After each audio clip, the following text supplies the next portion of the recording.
तो मूवी की शुरुआत होती है अमेरिका के सबसे बड़े बिजनेसमैन पार्क को दिखाते हुए। उसका बेटा बीमार था और उसे कोई ऐसी बीमारी हुई थी जिसके बारे में डॉक्टर्स भी पता नहीं लगा पा रहे थे। अब इसीलिए पार्क एक शैमन हारिम को बुलाता है जो कि एक लड़की थी और वो अपने असिस्टेंट के साथ आई थी।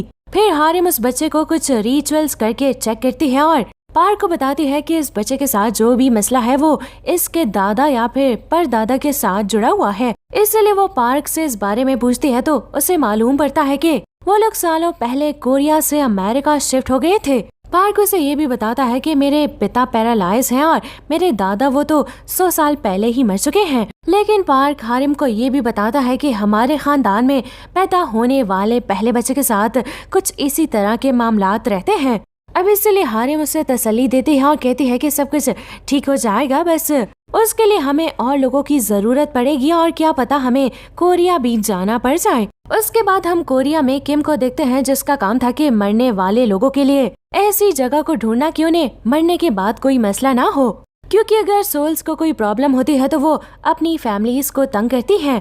फिर किम के पास हारिम आती है और उसे पार्क के मसले के बारे में बताती है और कहती है कि ये सब कोरिया की जमीन से जुड़ा हुआ है क्योंकि पार्क के दादा कोरिया में दफन है।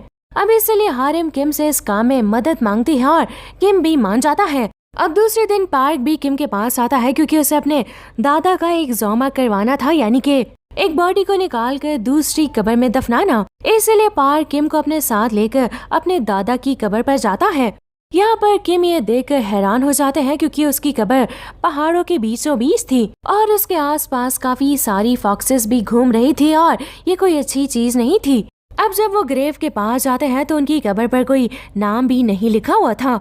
इसलिए किम समझ आता है कि सारा मामला इसी कब्र का है। लेकिन यहाँ पर पार्क किम को बताता है कि ग्रेव मेरे दादा को आर्मी की तरफ से मिली थी क्योंकि वो एक जनरल थे। उसके बाद वो लोग वहाँ से वापस आने लगते हैं और किम हारिम को मना करता है कि यहाँ पर काम करने में खतरा है, इसलिए तुम भी इससे दूर रहना। लेकिन फिर जब वो लोग रात में साथ होते हैं तो किम बताता है कि मेरी बेटी की शादी है। अब ये सुनकर पार्क कहता है कि मेरा बेटा मरने वाला है। उसकी इस बात से वो दोनों बहुत उदास हो जाते हैं और हारिम उसकी मदद करने का फैसला कर लेती है। फिर वो कहती है कि हम लोग कल एक ज़ोमा करेंगे और उसके लिए मैं एक रिचुअल करूंगी जिससे कि वो शक्ति डाइवर्ट हो जाएगी और ये बात किम भी मान लेता है। उसके बाद हम अगले दिन देखते हैं कि एग्जॉमेशन की तैयारी हो रही है और वहाँ रिचुअल के लिए 5 जानवर भी रखे हुए हैं। फिर हारिम अपना डरावना रिचुअल स्टार्ट करती है जिससे वो अपने चेहरे पर कट लगाती है और उसके बाद वो उन जानवरों को काट कर उनका खून पीने लग जाती है। दूसरी तरफ वो लोग पार्क के दादा की ग्रेव को निकालने लगते हैं। अब जो कब्र खोद रहा था उसे वहाँ एक इंसानी शक्ल का सांप दिखता है जिससे वो किसी को बिना बताए मार देता है। जिसके बाद वहाँ पे अंधेरा होना शुरू हो जाता है और जो किम उनकी हड्डियों को जलाना चाह रहा था वो काम भी रुक जाता है क्योंकि उसे लग रहा था कि पार्क के दादा की सोल उनकी हड्डियों से जुड़ी हुई है।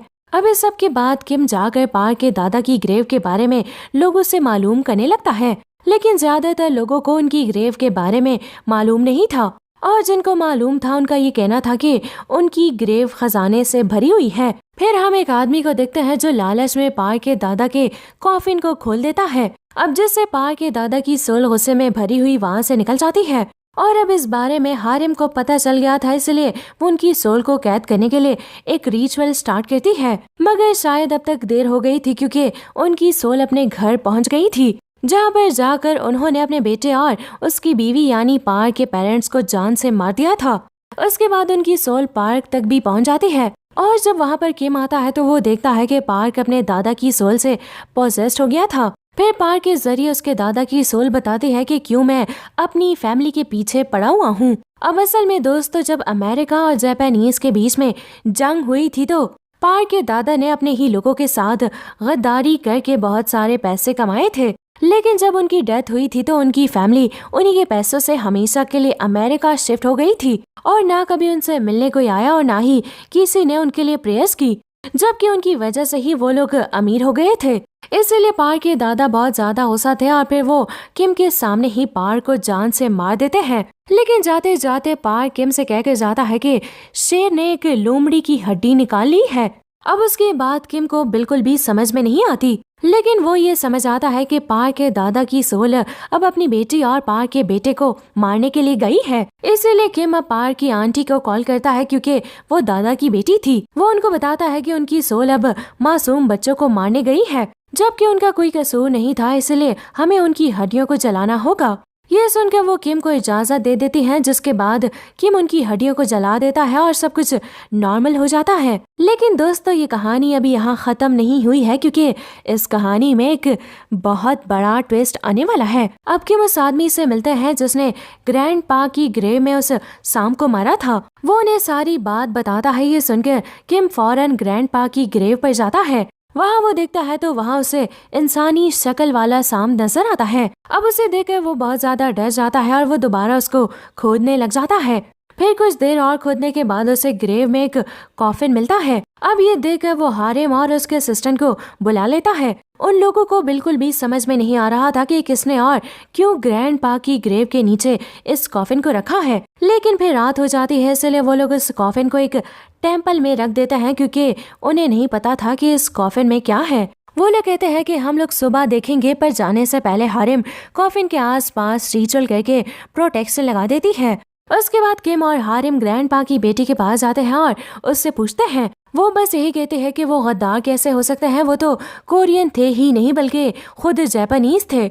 उसकी बात उन दोनों को समझ नहीं आती और फिर हम हारिम के असिस्टेंट को देखते हैं जिसे एक डीमन डरा रहा था। उसे समझ में आ जाता है कि उस कॉफिन में कुछ है, इसलिए वो उसको चेक करने के लिए जाता है तो उसे वहाँ पर एक लंबा सा अजीब सा डीमन दिखता है और वो एक इंसान को खा रहा था। ये देखकर वो फौरन हारिम को बुलाता है और जब हारिम आती है तो वो जा चुका था। फिर वो उस कॉफिन के पास आते हैं जो खाली था, यानी जो लंबा और अजीब सा डीमन उसने देखा था वो इसी से बाहर आ गया था।